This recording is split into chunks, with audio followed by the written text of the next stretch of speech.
Hidup seperti seorang raja, dari halaman 134, lanjutan dari buku The Vision by Rick Joyner. Pikiran saya mengembara ke rumah saya yang indah dan segala milik saya. Saya bukan orang kaya, tetapi saya tahu bahwa dengan standar dunia saya hidup lebih baik dari raja-raja yang hidup 1 abad lalu. Saya tidak merasa bersalah sebelumnya, tetapi sekarang saya merasa bersalah. Tetapi ini adalah perasaan yang baik. Tetapi pada waktu yang sama saya merasakan tidak tepat. Sekali lagi saya menoleh kepada Tuhan karena saya tahu bahwa Dia akan menolong saya. Ingatlah apa yang aku katakan, bagaimana hukum kasihku yang sebenarnya yang sempurna membuat terang. Hukum kasihku yang sempurna membuat terang dan menyingkirkan kegelapan. Saat kebingungan melanda seperti sekarang, engkau tahu bahwa apa yang engkau alami bukanlah hukum kasihku yang sempurna. Aku senang dalam memberikan pemberian baik kepada keluargaku, sama seperti engkau. Aku ingin engkau menikmati dan menghargai, meskipun begitu engkau jangan memberhalakannya, tetapi engkau harus membaginya dengan sukacita saat aku memintanya. Aku dapat mengibaskan tanganku dan secara cepat kemiskinan akan hilang dari bumi. Akan ada suatu hari perhitungan saat gunung-gunung dan tempat-tempat tinggi direndahkan dan orang-orang miskin dan tertekan dibangkitkan. Kendati pun demikian, aku harus melakukannya. Perasaan manusia merupakan kebalikan dari tekanan manusia bagiku. Perasaan manusia digunakan untuk menggantikan kuasa dari salibku. Aku tidak memanggilmu untuk berkorban, tetapi untuk taat.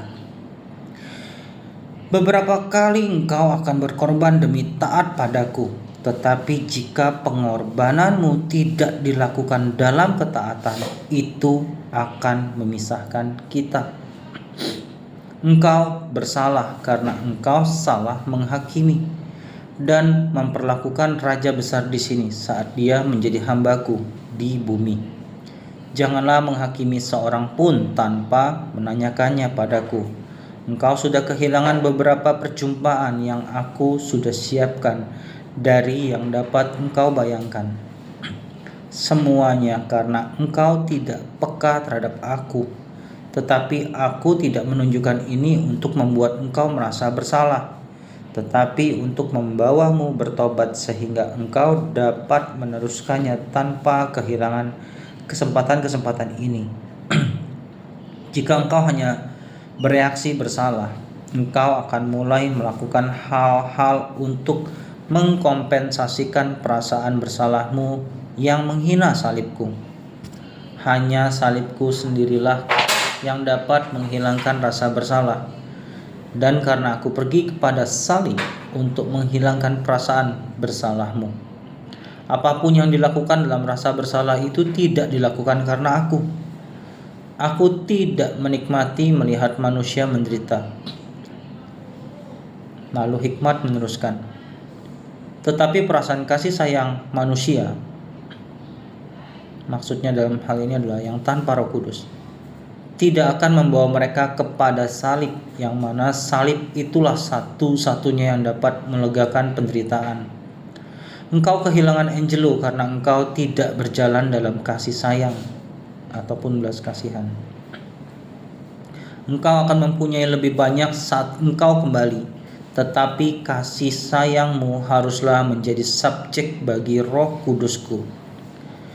Bahkan aku tidak menyembuhkan semua orang yang kepadanya aku menaruh belas kasihan, tetapi aku hanya melakukan apa yang dilakukan Bapakku. Engkau jangan melakukan yang hanya keluar dari belas kasihanmu, tetapi juga dengan kepatuhan akan Roh Kudus. Baru kemudian belas kasihmu akan berkuasa untuk membebaskan. Aku sudah memberikanmu karunia-karunia Roh Kudusku Engkau tahu urapanku dalam khotbah dan tulisanmu, tetapi engkau tahu lebih sedikit daripada yang engkau sadari. Jarang sekali engkau benar-benar melihat dengan mataku, atau mendengar dengan telingaku, atau mengerti dengan hatiku. Tanpaku engkau tidak dapat melakukan apapun untuk kepentingan kerajaanku atau mengabarkan Injilku. Engkau berperang dalam medan peperanganku, dan engkau juga berada di puncak gunungku. Engkau belajar menembakkan anak panah kebenaran dan mengenai musuh. Engkau belajar sedikit tentang menggunakan pedangku, tetapi ingatlah, kasih adalah senjataku yang paling besar. Kasih tidak pernah gagal. Kasih adalah kuasa untuk menghancurkan pekerjaan-pekerjaan iblis, dan kasih akan memunculkan kerajaanku. Kasih adalah panji bagi pasukanku, dan di bawah panji itu sekarang engkau harus berperang. Dengan ini kami berbelok ke sebuah koridor, dan kami tidak lagi berada di ruang besar pengadilan. Kemuliaan hikmat melingkupi saya, tetapi saya tidak dapat melihat dia dengan jelas. Tiba-tiba saya tiba pada sebuah pintu. Gerakan pertama saya adalah berbalik, sebab saya tidak ingin pergi. Tetapi saya tahu bahwa saya harus pergi. Inilah pintu tempat hikmat membimbing saya. Saya harus melewatinya. Berikutnya adalah panggilan. Saya berdiri melihat pintu yang akan saya masuki. Ini adalah pintu yang biasanya tidak menarik. Saya melihat kembali ruangan besar pengadilan. Saya diliputi kemuliaan dan kebesarannya. Saya tidak ingin meninggalkan ini, sekalipun kejahatan terus-menerus disingkapkan dari hati saya sewaktu di sini. Sekalipun prosesnya menyakitkan, tetapi itu sangat membebaskan, dan saya tidak ingin berhenti. Sebenarnya saya rindu untuk keyakinan yang lebih banyak, dan engkau akan mempunyai lebih, kata hikmat, mengetahui pikiran-pikiran saya. Apa yang engkau dapatkan di sini akan tetap bersama denganmu. Meskipun demikian, engkau tidak perlu datang ke sini untuk diubah. Kuasa salib sudah cukup untuk mengubahmu. Apa yang engkau alami di sini dapat engkau alami setiap hari. Roh Kudus dikirim untuk membebaskanmu dari dosa dan menuntun kepada kebenaran serta bersaksi tentang aku. Dia bersama denganmu terus-menerus. Engkau harus mengenal Roh Kudus dengan lebih baik. Banyak orang percaya akan Roh Kudus, tetapi hanya sedikit yang memberikan untuk dia ruangan dalam hidup mereka. Saat zaman ini akan berakhir, semuanya akan berubah. Roh Kudus akan bergerak mengelilingi bumi sama seperti yang dia lakukan sebelum segalanya ada. Dia akan mengambil kekacauan dan kebingungan yang tersebar di bumi, dan dia akan membawa ciptaan baru yang mulia di tengah-tengahnya. Engkau akan memasuki waktu di mana dia akan mengerjakan hal-hal besar terus-menerus, dan seluruh bumi akan kagum dengan pekerjaan-pekerjaannya. Dia akan melakukan hal ini melalui umatku. Saat Roh Kudus bergerak, anak-anak laki-laki dan anak-anak perempuan Tuhan akan bernubuat. Dari yang tua sampai yang muda, mereka akan mendapat mimpi-mimpi dan penglihatan-penglihatan. Pekerjaan-pekerjaan yang aku lakukan dan pekerjaan-pekerjaan yang lebih besar akan mereka lakukan dalam namaku, supaya aku dimuliakan di bumi. Seluruh ciptaan akan merintih dan mengerang akan apa yang dilakukan Roh Kudus. Apa yang engkau temukan melalui pintu itu akan membantumu untuk mempersiapkan pada masa yang akan datang. Aku juru selamat, tetapi aku juga hakim. Aku akan membuka diriku sendiri kepada dunia sebagai hakim yang adil dan benar. Pertama, aku harus membuka penghakimanku dari dalam rumahku. Umatku akan bersekutu dengan Roh Kudus, dan mereka akan mengetahui kuasanya untuk membebaskan dari dosa. Mereka juga akan mengetahui bahwa Dia akan selalu menuntun mereka ke kebenaran yang membebaskan mereka. Ini adalah kebenaran yang aku saksikan saat umatku mengenal siapa aku. Maka aku akan memakai mereka untuk memberikan kesaksian tentang aku. Aku adalah hakim. Tetapi lebih baik engkau menghakimi, mengoreksi diri dan bertobat. Dirimu sendiri, menghakimi dirimu sendiri, sehingga aku tidak perlu menghakimi kamu. Yang dimaksud di sini menghakimi diri sendiri adalah mengoreksi diri setiap hari dan bertobat. Tetapi penghakimanku akan memulihkan umatku. Tetapi penghakimanku akan memulihkan umatku. Aku akan menghakimi isi rumahku terlebih dulu. Setelah itu aku akan menghakimi seluruh bumi. Kemuliaan hikmat melingkupi segala sesuatu yang di sekitar saya.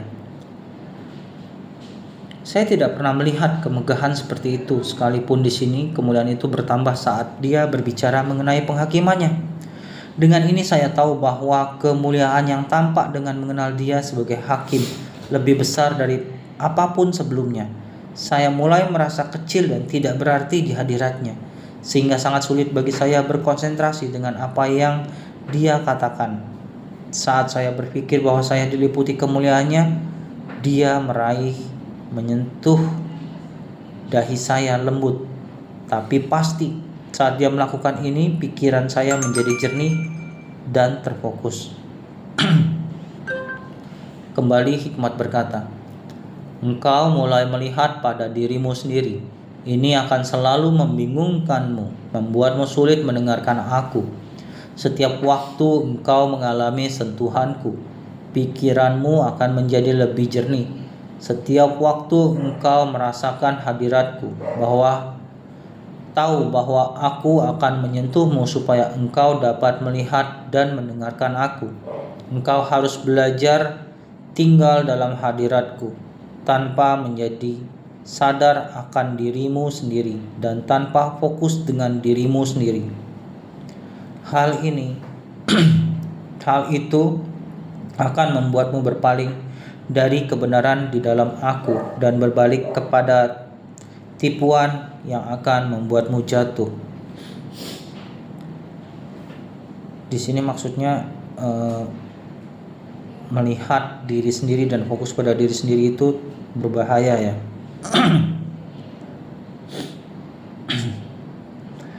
Banyak orang jatuh saat Roh Kudusku menyentuh mereka. Waktu jatuh itu sudah berlalu. Sekarang engkau harus belajar berdiri saat Roh Kudusku bergerak. Jika engkau tidak tahan berdiri saat Roh Kudusku bergerak, maka Dia tidak dapat memakai engkau. Orang kafir jatuh di depanku, tetapi aku membutuhkan umatku tahan berdiri sehingga aku dapat memakai mereka. Kebanggaan akan rendah hati yang palsu, dari halaman 139. Akankah novel lanjutkan pada chapter berikutnya? Tuhan Yesus memberkati.